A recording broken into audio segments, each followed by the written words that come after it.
to Erode Kitchen. Hello brothers and sisters. First of all, I wish you advance happy new year. ஓகேங்களா? இந்த பிறக்க போகிற புது வருஷம் 2021 எல்லா வளமும் எல்லா நலமும் பெற என்னோடய வியூயர்ஸ் வெல்விஷஸ் எல்லாருக்கும் என்னுடைய மனமார்ந்த வாழ்த்துக்கள். ஓகேங்களா? இன்றைக்கி நம்ம பார்க்க போகிற ஒரு ரெசிபி வந்து நியூ இயர் பேஸ் பண்ணதுனால ஒரு ஸ்வீட் ஐட்டம். சரிங்களா? இதோட பேர் வந்து கிளாசி லட்டு. இதுக்கு என்னென்ன இன்க்ரீடியன்ஸ் வேணும் நான் ஃபஸ்ட்டு சொல்லிடுறேங்க. 1 கப்பு கடலை மாவு, அரை கப்பு பொட்டுக்கடலை மாவு, இது ரெண்டும் சேர்ந்து 1.5 கப்பு இல்லைங்களா, 1.5 கப்பு நாட்டு சர்க்கரை நான் எடுத்திருக்கேன். இது வந்து 2 விஷயங்க. ஏதோ நீங்கள் நாட்டு சர்க்கரை எடுத்துக்கலாம், இல்லைன்னா வெல்லம் எடுத்துக்கலாம், அது உங்கள் விருப்பத்தை பொறுத்து.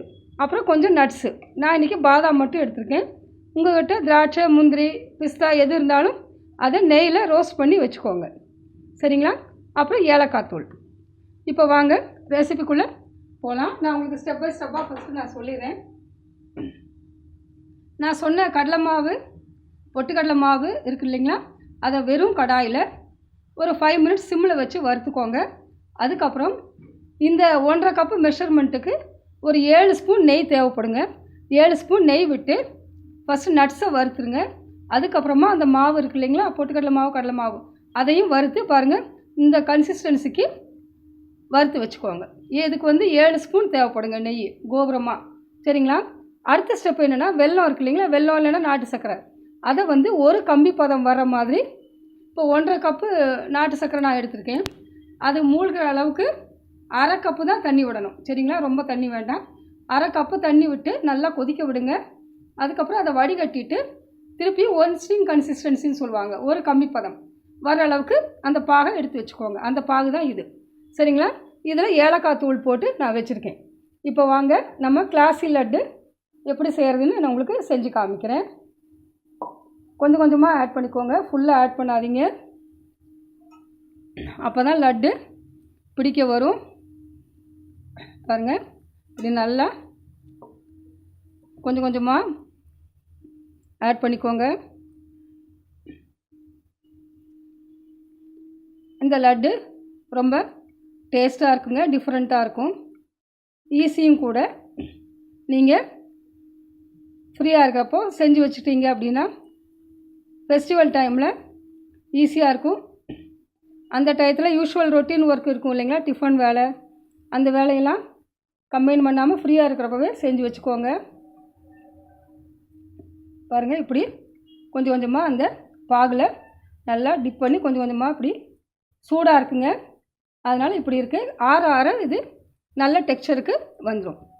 சரிங்களா?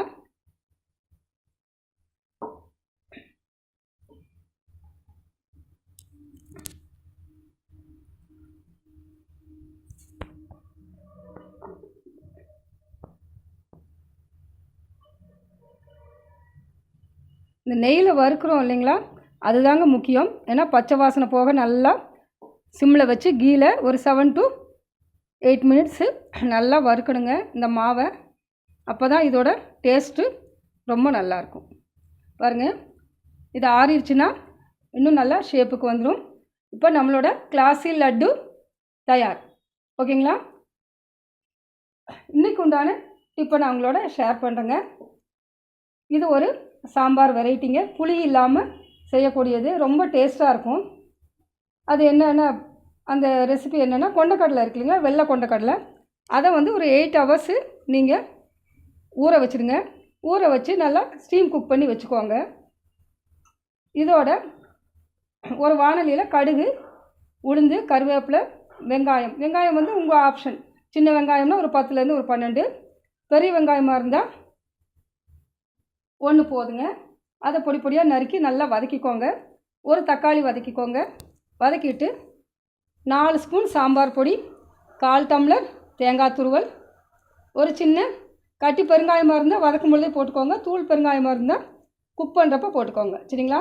இதை ஃபைன் பேஸ்ட்டாக அரைச்சிக்கோங்க. சாம்பார் தூளையும் இந்த தேங்காயும் ஃபைன் பேஸ்ட்டாக அரைச்சிட்டு இந்த வதக்கி வச்சுருக்கோம் இல்லைங்களா, அதோடு இந்த வேக வச்ச கொண்டக்கடலை, மஞ்சத்தூள், உப்பு, இந்த அரைச்ச பேஸ்ட்டு இதை போட்டுட்டு உங்களுக்கு எவ்வளோ திக்னஸ் வேணுமோ அந்தளவுக்கு தண்ணி விட்டு நல்லா கொதிக்க வச்சு இறக்கி வச்சிட்டிங்கன்னா இந்த சாம்பார் வந்து புளி இல்லாமல் ரொம்ப டேஸ்ட்டாக இருக்குங்க. அரைச்சி விட்டு பண்ணுறதுனால எங்கள் வீட்டில் வீக்லி ஒன்ஸு நான் இதை செய்வேன். வெள்ளை கொண்டக்கடலையை பேஸ் பண்ணி ரொம்ப டேஸ்ட்டாக இருக்கும், ஹெல்த்துக்கும் நல்லது. சரிங்களா?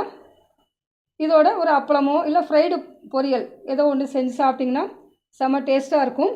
நீங்களும் உங்கள் வீட்டில் ட்ரை பண்ணி பாருங்கள். வேற ஒரு டிப்போடையும் ரெசிபியோடையும் நான் உங்களை மீண்டும் சந்திக்கிறேன்.